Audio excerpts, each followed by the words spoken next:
ಶ್ರೀಚಕ್ರವಾಸಿನಿ ಮಹಾದೇವಿ ಅಮ್ಮ ಶ್ರೀ ಸಿಂಹವಾಹಿನಿ.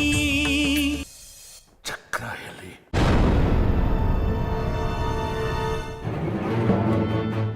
ಚಕ್ರ ಎಲ್ಲಿ? ಕಿರಿಚ್ಬೇಡ ಶಾಸ್ತ್ರಿ. ಶ್ರೀಚಕ್ರ ಕಡ್ಕಿ ಹತ್ರ ಸುರಕ್ಷಿತವಾಗಿದೆ. ಹೇಳು ಕಡ್ಕಿ. ಹೌದು, ಅದು ನನ್ನ ಹತ್ರನೇ ಇದೆ. ನೀನು ಚಿಂತೆ ಮಾಡಬೇಡ ವಿರೂಪಾಕ್ಷ.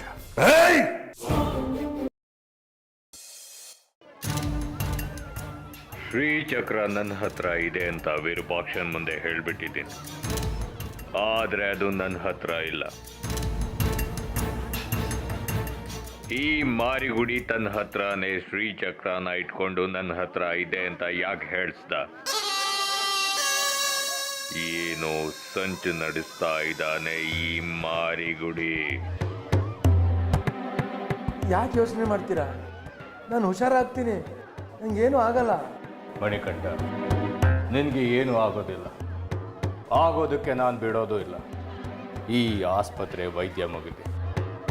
ನನ್ನ ಚಿಕಿತ್ಸೆ ಮೂಲಕ ನಿನ್ನನ್ನು ಮೊದಲಿನ ಹಾಗೆ ಮಾಡ್ತೀನಿ. ಸರಿ, ಅವರೆಲ್ಲ ಹೇಗಿದ್ದಾರೆ? ಆ ವಿರೂಪಾಕ್ಷನಿಗೆ ಗುಂಡು ತಗಲಿದೆ, ಆದ್ರೆ ಅವನು ಇನ್ನೂ ಬದುಕಿದ್ದಾನೆ. ಅದೇ ಸಮಸ್ಯೆ ಆಗಿರೋದು. ಶ್ರೀಚಕ್ರ ಸಿಕ್ತಾ? ಯಾರ ಹತ್ರ ಇದೆಯಂತೆ? ನನ್ನ ಲೆಕ್ಕಾಚಾರದ ಪ್ರಕಾರ ಅದು ಆ ಮಾರಿಗುಡಿ ಹತ್ರ ಇದೆ. ಆದರೆ ಅವನು ವಿರೂಪಾಕ್ಷನ್ ಮುಂದೆ ಆ ಶ್ರೀಚಕ್ರ ನನ್ನ ಹತ್ರ ಇದೆ ಅಂತ ಹೇಳಿಸ್ಬಿಟ್ಟು. ಆದರೆ ಅವನು ಹೀಗೆ ಯಾಕೆ ಮಾಡ್ದ ಅಂತ ನನಗೆ ಕೊರಿತಾ ಇರೋ ವಿಚಾರ. ಅಲ್ಲ, ನಾನು ಅವ್ನಿಗೆ ವಿಷ ಹಾಕೋದೇನಾದ್ರು ಗೊತ್ತಾಗೋಯ್ತಾ? ಅದಕ್ಕೆ ಅವನೇನಾದರೂ ಪ್ರತಿತಂತ್ರ ಹುಡ್ತಾ ಇದ್ದಾನ? ಹಾಗಾಗಿರೋದಕ್ಕೆ ಸಾಧ್ಯತೆಯೇ ಇಲ್ಲ. ಅದು ನಿನಗೆ ನನಗೆ ಬಿಟ್ಟರೆ ಬೇರೆ ಯಾರಿಗೂ ಗೊತ್ತಿಲ್ಲ. ಇನ್ನೇನಾದರೂ ಆ ವಿಷ ಮಾರೋನು ಹೇಳಿರ್ಬೋದು ಅಂದ್ಕೊಂಡ್ರೆ ಅವನಿಗೆ ನಾವು ಯಾಕೆ ಆ ವಿಷನ ಕೊಂಡ್ಕೊಂಡ್ವಿ ಅನ್ನೋದೇ ಗೊತ್ತಿರಲಿಲ್ಲ. ಹಾಗಾದರೆ ಆ ಮಾರಿಗುಡಿ ಇನ್ನೇನೋ ಒಳಸಂಚು ಮಾಡ್ತಾ ಇರಬೇಕು. ಯಾವುದಕ್ಕೂ ನಾವು ಜಾಗೃತರಾಗಿರಬೇಕು. ಆ ಶ್ರೀಚಕ್ರ ನಮ್ಮ ಕೈಗೆ ಸೇರೋ ತನಕ ನನ್ನ ಹುಷಾರೊಂದಾಗಲಿ, ಆ ಶ್ರೀಚಕ್ರ ನಮ್ಮ ಕೈಗೆ ಸಿಗಲಿ, ಎಲ್ರಿಗೂ ಚಳ್ಳೆಹಣ್ಣು ತಿನ್ನಿಸಿ ನಾವು ಓಡೋಗ್ಬಿಡೋಣ.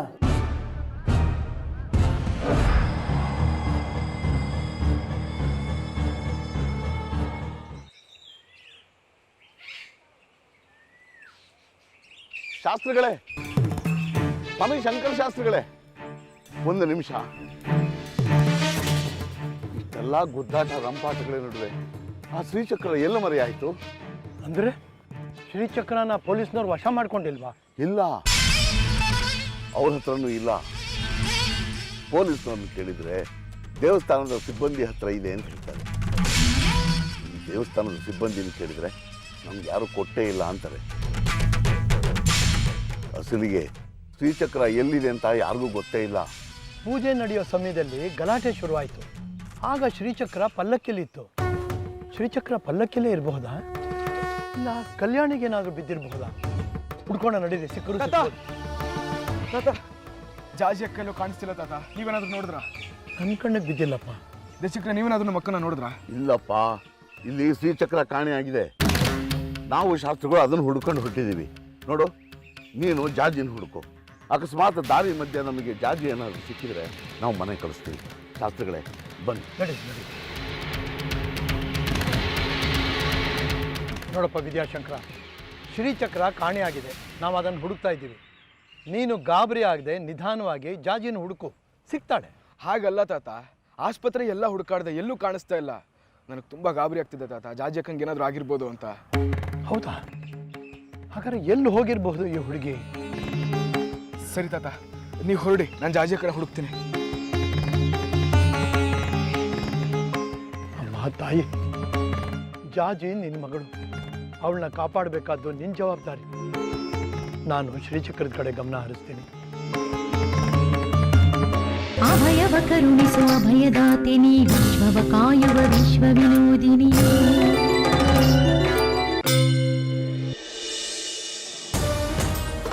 ಅಯ್ಯೋ, ಶಾಸ್ತ್ರಿಗಳೆಲ್ಲೋದ್ರು? ಇನ್ನು ಚೇತರಿಸ್ಕೊಳಕ್ಕೆ ಸಮಯ ಬೇಕು ಅಂತ ಹೇಳಿದೆ. ಎಲ್ಲೂ ಹೋದ್ರು ನನ್ನ ಮಾತೇ ಕೇಳೋದಿಲ್ಲ ಅಂತಾರೆ. ಮಾರಿಗುಡಿ, ಈಗಲೂ ನಿನ್ನ ಮೇಲೆ ನನಗೆ ಅನುಮಾನ ಇದೆ. ಬಂಗಾರಿ ಕೈಲಿ ಪಿಸ್ತೂಲ್ ಹೇಗೆ ಬಂತು ಅನ್ನೋದನ್ನ ಅವನ ಎಚ್ಚರ ಆದ ಮೇಲೆ ತಿಳ್ಕೊಳ್ತೀನಿ. ಸತ್ಯ ಏನು ಅಂತ ಗೊತ್ತಾಗುತ್ತೆ, ಅದನ್ನ ಆಮೇಲೆ ನೋಡೋಣ. ಆಯ್ತು, ನಿನಗೆ ಸಂಪೂರ್ಣ ಸತ್ಯ ಗೊತ್ತಾದ್ಮೇಲೆ ನಿನ್ ನನ್ನ ಮೇಲೆ ನಂಬಿಕೆ ಬರಲಿ ಬಿಡು. ಕಾಲರುದ್ರ ಸಿದ್ದೇಶ್ವರ ಕಡಿಕೆ ಎಲ್ಲಿ ಶ್ರೀಚಕ್ರ? ಜನ್ಮ ಜನ್ಮಾಂತರದಿಂದ ಕಾಯ್ತಾ ಇದ್ದೆ, ಈ ಬಾರಿ ಅದು ದಕ್ಕಿದೆ. ಅದು ನೋಡೋ ಕಾತರದಲ್ಲಿದ್ದೀನಿ. ಎಲ್ಲಿ ಶ್ರೀಚಕ್ರ? ಅದ್ರ ಬಗ್ಗೆ ನನ್ಗೇನ್ ಗೊತ್ತು? ಉತ್ಸವದ ಎಲ್ಲ ಉಸ್ತುವಾರಿ ವಹಿಸಿದ್ದು ಈ ಮಾರಿಗುಡಿ, ಅವನ್ಗೆ ಚೆನ್ನಾಗ್ ಗೊತ್ತು. ಏನ್ ಮಾತಾಡ್ತೀಯ ಕಡ್ಕಿ? ಶ್ರೀಚಕ್ರ ನನ್ನ ಹತ್ರ ಯಾಕೆ ಬರುತ್ತೆ? ಶ್ರೀಚಕ್ರ ಇರ್ಬೇಕಾದ ನಿನ್ನ ಹತ್ರ. ಏನ್ ಮಾತಾಡ್ತಿದ್ಯಾ? ನನ್ನ ಶಿಷ್ಯ ಮಣಿಕಂಠನಿಗೆ ಗುಂಡೇಟು ಬಿದ್ದ ಕಾರಣ ನಾನು ಅವನ್ ಕಡೆ ಗಮನ ಕೊಡ್ಬೇಕಾಯ್ತು. ಉತ್ಸವದ ಎಲ್ಲ ಉಸ್ತುವಾರಿ ಇದ್ದಿದ್ದು ನಿಂದೆ. ಉತ್ಸವದಲ್ಲಿ ಜನ ನಿಯಂತ್ರಿಸೋ ಕೆಲಸ ನಂದು. ಉತ್ಸವದಲ್ಲಿ ವಿರೂಪಾಕ್ಷಂಗೆ ಏನಾಯ್ತು, ಬಂಗಾರಿ ಇನ್ನೇನು ಎಡವಟ್ಟು ಮಾಡ್ತಾ ನೋಡೋದಕ್ಕೆ ಆಗಿತ್ತು ನನ್ನ ಕೆಲಸ. ಇನ್ ಶ್ರೀಚಕ್ರದ ಬಗ್ಗೆ ಹೇಗೆ ಗಮನ ಹರಿಸ್ಲಿ? ಶ್ರೀಚಕ್ರ ಎತ್ಕೋಬೇಕಾದೋ ನೀನು. ನಿಮ್ ನಾಟಕನ ಶುದ್ಧ ಅವಿವೇಕಿಗಳು ನೀವು. ಶ್ರೀಚಕ್ರ ದಕ್ಕಿಸ್ಕೊಳ್ಳೋದು ಅಂದ್ರೆ ದೊಂಬರಾಟ ಅಲ್ಲ. ಹೇಗೆ ಸಿಕ್ಬಿಡುತ್ತೆ ಶ್ರೀಚಕ್ರ? ಅದಕ್ಕೋಸ್ಕರ 21 ವರ್ಷ ಕಾದಿದ್ದೀನಿ. ತಮಾಷೆ ಮಾಡ್ಬಿಡಿ, ಬಾಯ್ಬಿಡಿ. ಶ್ರೀಚಕ್ರ ಎಲ್ಲಿ ಅಂತ? ವಿರೂಪಾಕ್ಷ, ನನ್ನ ತಾಯಿ ಮೇಲೆ ಆಣೆ ಮಾಡಿ ಹೇಳ್ತೀನಿ, ನನ್ನ ಹತ್ರ ಇಲ್ಲ ಶ್ರೀಚಕ್ರ. ವಿರೂಪಾಕ್ಷ, ಕಡ್ಕಿ ಹತ್ರ ಇದೆ ಅಂತ ಅನ್ಕೊಂಡಿದ್ದೆ, ನನ್ನ ಹತ್ರನೂ ಇಲ್ಲ ಶ್ರೀಚಕ್ರ.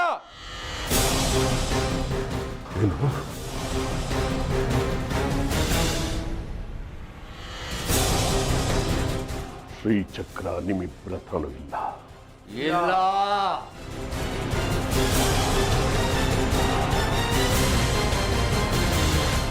ಅಂದ್ರೆ ಶ್ರೀಚಕ್ರ ನಿಮ್ಮಿಬ್ಬರ ಹತ್ರನೂ ಇಲ್ವಾ?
ಶಾಸ್ತ್ರಿಗಳೇ, ಈಗ 1 ಗಂಟೆ ಸಮಯ.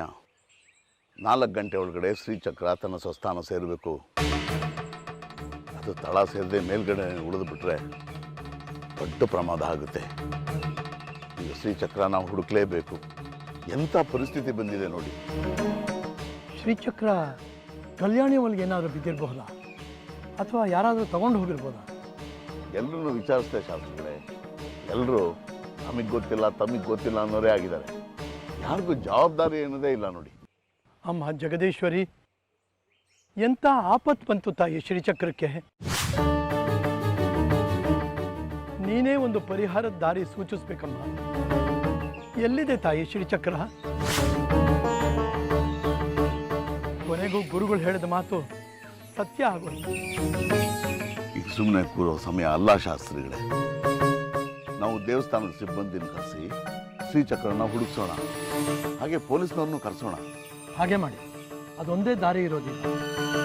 ನಾನು ಎಲ್ಲರನ್ನು ಕರ್ಕೊಂಡ್ಬರ್ತೀನಿ, ನೀವಿಲ್ಲೇ ಇರಿ.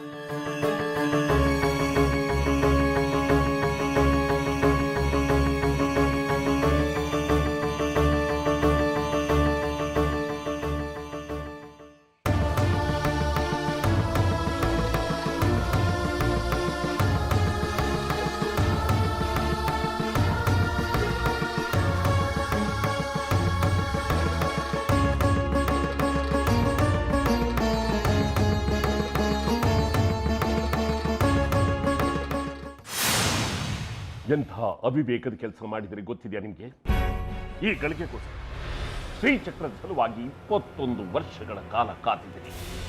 1 ತಿಂಗಳ ಹಿಂದೆನೆ ಪೂರ್ವ ನಿಯೋಜಿತವಾಗಿತ್ತಲ್ವ, ಪೂರ್ವ ನಿರ್ಧಾರಿತವಾಗಿತ್ತಲ್ವ? ಹಾಗಿದ್ದ ಮೇಲೆ ಶ್ರೀಚಕ್ರ ನನ್ನ ಕೈ ತಪ್ಪೋಗೋದಕ್ಕೆ ಹೇಗೆ ಸಾಧ್ಯ?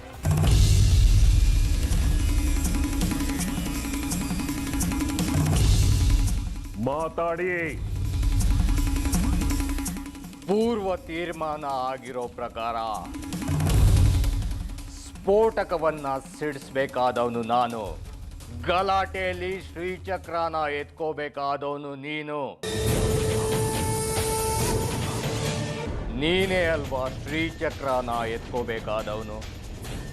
ಎಲ್ಲ ಅವಕಾಶವನ್ನ ತಪ್ಪಿಸಿದ್ದವನೇ ನೀನು. ಈಗ ನಮ್ಮ ಮೇಲೆ ಗೂಬೆ ಕೂರಿಸ್ತಿದ್ಯಾ, ನಾವೇ ಎಲ್ಲ ತಪ್ಪು ಮಾಡಿರೋ ಥರ. ನಾನು ಹೇಗೆ ಹೆಸರಿಸೋದಕ್ಕೆ ಸಾಧ್ಯ? ಸ್ಫೋಟಕ ಸಿಡಿಯುತ್ತೆ ಅಂತ ನಾನು ಕಾಯ್ತಾ ಇದ್ದೆ. ಅಷ್ಟರಲ್ಲಿ ಬಂಗಾರಿ ಗುಂಡು ಹೊಡೆದ, ಪ್ರಾಣನೇ ಹೋಯ್ತು ಅಂದ್ಕೊಂಡೆ. ಆದರೆ ಪ್ರಜ್ಞೆ ತಪ್ಪು. ಪೂರ್ವ ಯೋಜನೆ ಪ್ರಕಾರ ಸ್ಫೋಟಕ ಸಿಡಿಸ್ಬೇಕಾಗಿತ್ತಲ್ವಾ? ಯಾಕೆ ಸಿಡಿಸ್ಲಿಲ್ಲ? ಅದನ್ನು ಮಗಳು ನಾಟಕ ಆಡಿದ್ರೆ ಯಾರನ್ನು ಬಿಡೋಲ್ಲ ನಾನು. ಸ್ಫೋಟಕವನ್ನ ಸಿಡಿಸೋಷ್ಟ್ರಲ್ಲೇ ಬಂಗಾರಿ ನಿನ್ಗೆ ಗುಂಡಿಟ್ಟ. ಜನರೆಲ್ಲ ಕಕ್ಕಾಬಿಕ್ಕಿಯಾಗಿ ಓಡೋಕ್ ಶುರು ಮಾಡಿದ್ರು. ಮತ್ಯಾಕೆ ಸಿಡಿಸ್ಬೇಕಿತ್ತು ಸ್ಫೋಟಕವನ್ನ? ನೀನು ಸತ್ತು ಹೋಗಿದ್ಯಾ ಅಂತ ನಿನ್ನ ಹತ್ರ ಓಡೋಡ್ ಬಂದೆ. ಅಷ್ಟರಲ್ಲಿ ಮಣಿಕಂಠನಿಗೆ ಗುಂಡು ತಗಲಿತ್ತು. ನಾನು ಮಣಿಕಂಠನ ಉಳಿಸೋದ್ರಲ್ಲಿ ತಲ್ಲೀನನಾದೆ. ಶ್ರೀಚಕ್ರ ಎತ್ಕೊಳ್ಳೋದು ನನ್ನ ಜವಾಬ್ದಾರಿ ಆಗಿರಲಿಲ್ಲ. ಬಂಗಾರಿ ಕೈಗೆ ಪಿಸ್ತೂಲ್ ಹೇಗೆ ಸಿಕ್ತು ಮಾರಿಗುಡಿ? ಸತ್ಯಬ್ಬಗಳು ನಮ್ಮ ಯೋಜನೆನ ಹೆಜ್ಜೆ ಹೆಜ್ಜೆಗೂ ಹಾಳು ಮಾಡಿದವನೇ ನೀನು. ವಂಚಕ ನೀನು. ನನ್ನನ್ನು ಕೊಲ್ಸೋದಕ್ಕೆ ತಂತ್ರ ಹುಡ್ದೆ ಅಲ್ವಾ? ಬಾಯ್ ಬಿಡು, ಮಾತಾಡೋ. ಏ ವಿರೂಪಾಕ್ಷ, ಕಳ್ಳರು, ರೌಡಿಗಳು, ದರೋಡೆಕೋರ್ ಹತ್ರನೂ ಇರುತ್ತೆ ಪಿಸ್ತೂಲು. ಅವ್ರಿಗೆಲ್ಲ ಪೊಲೀಸರ ಕೊಡ್ತಾರ? ಬಂಗಾರಿ ಕೈಗೆ ಪಿಸ್ತೂಲ್ ಹೇಗ್ ಬಂತು ನನಗೆ ಹೇಗ್ ಗೊತ್ತು? ನಿಂದು ಒಂದು ಹಳೆ ದ್ವೇಷ. ಅವನು ನಿನ್ ಮೇಲೆ ಗುಂಡು ಹಾರಿಸೋದಕ್ಕೂ ನನಗೂ ಏನ್ ಸಂಬಂಧ? ಬಂಗಾರಿ ನಿನಗೆ ಗುಂಡು ಹೊಡೆದ ಕೂಡಲೇ ನಿನ್ನನ್ನು ಕಾಪಾಡೋಕ್ಕೋಸ್ಕರ ಬಂಗಾರಿಗೆ ನಾನು ಗುಂಡು ಹೊಡೆದೆ. ನಿನ್ನ ಜೀವ ಉಳಿಸಿದೀನಿ ನಾನು. ಕೃತಜ್ಞನಾಗಿರ್ಬೇಕು ನೀನ್ ನನಗೆ. ಅದು ಬಿಟ್ಟು ನನ್ನ ಮೇಲೆ ಅನುಮಾನ ಪಡ್ತೀಯ? ನಾನೇನಾದ್ರೂ ಬಂಗಾರಿ ಗುಂಡು ಹೊಡಿದೆ ಹೋಗಿದ್ದಿದ್ರೆ ಇಷ್ಟೊತ್ತಿಗಾಗಲೇ ನಿನ್ನ ಪೂರ್ತಿ ಸುಟ್ಟು ಹಾಕಿರ್ತಿದ್ದ, ತಿಳ್ಕೋ. ಕಿರಾತಕ, ನನ್ನ ಹತ್ರ ಕಥೆ ಕಟ್ಟಬೇಡ, ನಾಟಕ ಆಡಬೇಡ. ಪೂರ್ವ ನಿಯೋಜಿತವಾದ ಪ್ರಕಾರ ನೀನೆಲ್ಲಿರ್ಬೇಕಾಗಿತ್ತು? ಕಲ್ಯಾಣಿ ಹಿಂಭಾಗದಲ್ಲಿ ಜೀಪ್ನ ತಯಾರಾಗಿಟ್ಕೊಂಡು ನನಗೋಸ್ಕರ ಕಾಯ್ತಾ ಇರಬೇಕಾಗಿತ್ತು. ಆದ್ರೆ ನೀನಿರ್ಬೇಕಾದ ಜಾಗ ಯಾವುದು? ರಸ್ತೆ. ನೀನ್ ಹೇಗೆ ಕಲ್ಯಾಣಿ ಬಂದೆ?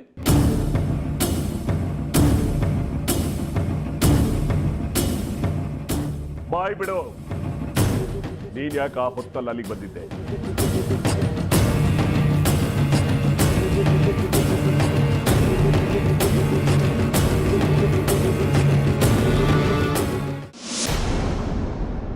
ಎಲ್ಲವಳೆಲ್ಲವಳೆಲ್ಲವಳು ನಿಲದಾಡುವ ಕಂಗಳ ಸೊಲ್ಲವಳು. ಎಲ್ಲವಳೆಲ್ಲವಳೆಲ್ಲವಳು.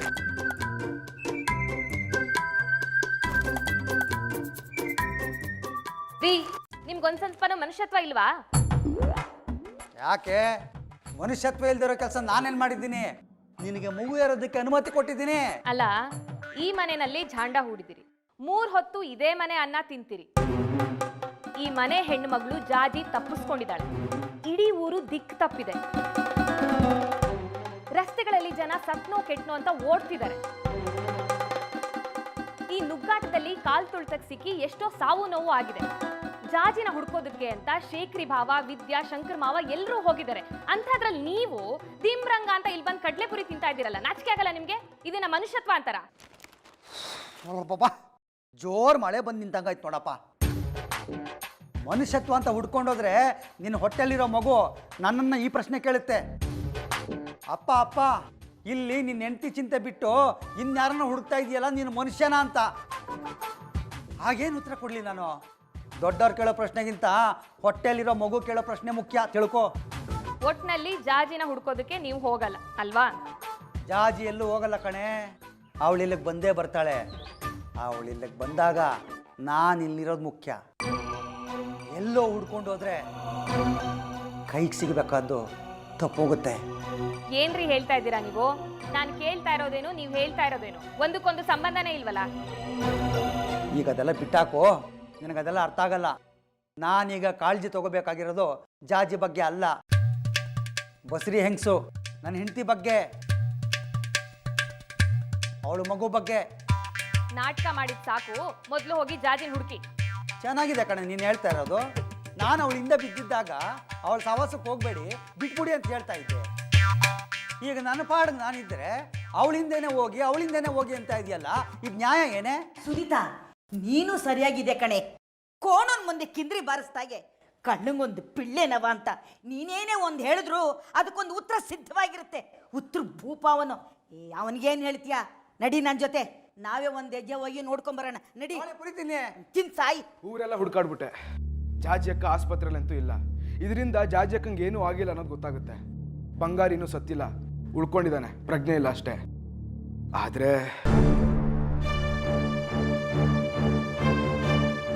ಆದ್ರೆ ಏನು? ಈ ಘಟನೆಯಲ್ಲಿ ತುಂಬಾ ಪೆಟ್ಟಾಗಿರೋ ಒಂದು ವ್ಯಕ್ತಿನ ಪೇಟೆಲಿರೋ ಆಸ್ಪತ್ರೆಗೆ ಸೇರಿಸಿದಾರಂತೆ. ಅದು ಗಂಡ್ಸ ಹಿಂಗ್ಸ ಅಂತ ವಿಚಾರಿಸಿದೆ, ಹಿಂಗ್ಸು ಅಂತ ಗೊತ್ತಾಯ್ತು. ಆದ್ರೆ ವಯಸ್ಸು ಹೆಸರು ಏನೂ ಗೊತ್ತಾಗ್ಲಿಲ್ಲ.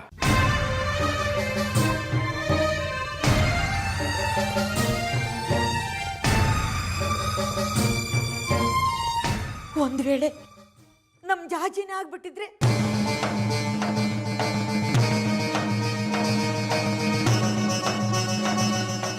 ಅಮ್ಮ ತ್ರಿಪುರ ಸುಂದ್ರಿ, ನಮ್ ಜಾಜಿನ ಕಾಪಾಡಮ್ಮ.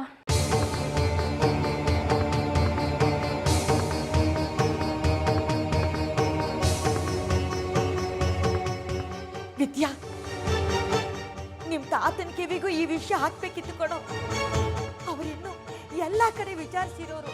ಶಂಕರಜ್ಜ ಸಿಕ್ಕಿದ್ರು, ಜಾಜಿ ಕಾಣೆ ಆಗಿರೋ ವಿಷಯನ ತಿಳಿಸಿದ್ದೀನಿ. ಅಲ್ಲಿ ಶ್ರೀಚಕ್ರನೇ ಕಾಣೆ ಆಗಿದೆಯಂತೆ.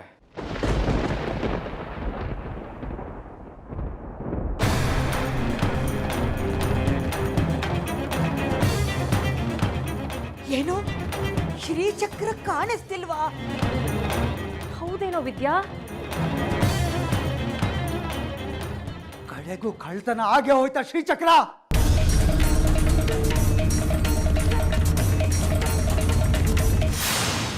ನೋಡ್ ವಿರೂಪಾಕ್ಷ, ಎಲ್ಲ ನೀನ್ ಹೇಳ್ದಾಗೆ ಸಿದ್ಧವಾಗಿದ್ವಿ. ನಾನು ಜೀಪ್ ತಂದು ಕಲ್ಯಾಣಿ ಹಿಂದಿನ ರಸ್ತೆಯಲ್ಲಿ ಕಾಯ್ತಿದ್ದೆ. ಅಲ್ಲಿ ಬಂಗಾರಿ ಏನೋ ಕದ್ದು ಮುಚ್ಚಿ ಹುನ್ನರ ನಡೆಸಿರೋನ್ ಹಾಗೆ ಬರ್ತಿರೋದನ್ನ ನೋಡಿದೆ. ನಾನು ಅವನನ್ನೇ ಗಮನಿಸ್ತಿದ್ದೆ. ನನ್ನನ್ನು ನೋಡಿದವನೇ ಅವನು ಓಡ್ ಹೋದ. ನನಗೆ ಅನುಮಾನ ಬಂದು ಅವನು ನಟ್ಟಿಸ್ಕೊಂಡು ಹೋಗಿ ಅವನ್ನ ತಡೆದು ತಪಾಸಣೆ ಮಾಡಿದ್ರೆ ಅವನ ಹತ್ರ ಪಿಸ್ತೂಲ್ ಇತ್ತು. ಯಾಕೋ ಪಿಸ್ತೂಲ್ ಹಿಡ್ಕೊಂಡಿದ್ಯಾ ಅಂತ ವಿಚಾರಣೆ ಮಾಡಬೇಕಾದ್ರೆ ನನ್ನಿಂದ ತಪ್ಪಿಸ್ಕೊಂಡು ಪಿಸ್ತೂಲ್ ಸಮೇತ ಓಡ್ ಹೋದ. ಹಿಂದೆ ಒಂದ್ಸರಿ ನಿನ್ನ ಕೊಲ್ಲೋ ಪ್ರಯತ್ನ ಮಾಡಿದ್ದ ಅಂತ ನೆನಪಾಗಿ ಅವನ ಹಿಂದೆ ಓಡ್ ಬಂದೆ. ಬರೋ ವೇಳೆಗಾಗ್ಲೇ ಅವನು ನಿನ್ ಮೇಲೆ ಗುಂಡು ಹಾರಿಸಿದ್ದ.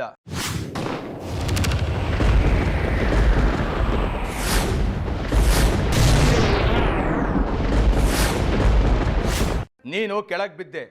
ಇನ್ನೂ ಹಾಗೆ ಬಿಟ್ರೆ ನಿನ್ನ ಕೊಂದೇ ಬಿಡ್ತಾನೆ ಅಂತ ನಾನು ಅವನಿಗೆ ಗುಂಡು ಹೊಡೆದೆ.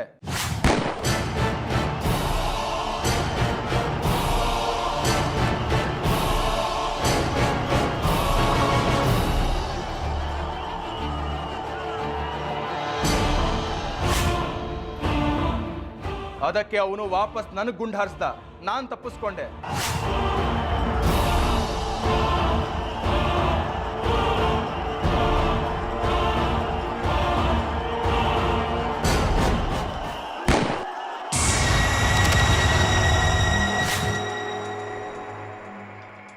ಮಣಿಕಂಠ ಅಲ್ಲೇ ಇದ್ನಲ್ಲ, ಆ ಗುಂಡು ಮಣಿಕಂಠಂಗೆ ಬಿತ್ತು.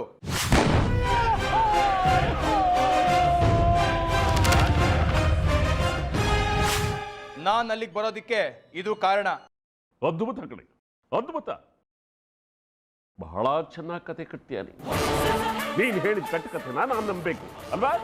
ವಿರೂಪಾಕ್ಷ, ಇದು ಕತೆ ಹೇಳೋಕ್ಕಾಗ್ಲಿ ಕೇಳೋಕ್ಕಾಗ್ಲಿ ಸಮಯ ಅಲ್ಲ. ಆಗಿದ್ದಾಗೋಗಿದೆ. ನಮ್ಮ ಗುರಿ ಸಾಧನೆ ಇದ್ದಿದ್ದು ಶ್ರೀಚಕ್ರ. ಈಗ ಆ ಶ್ರೀಚಕ್ರ 3 ಜನರ ಹತ್ರನೂ ಇಲ್ಲ.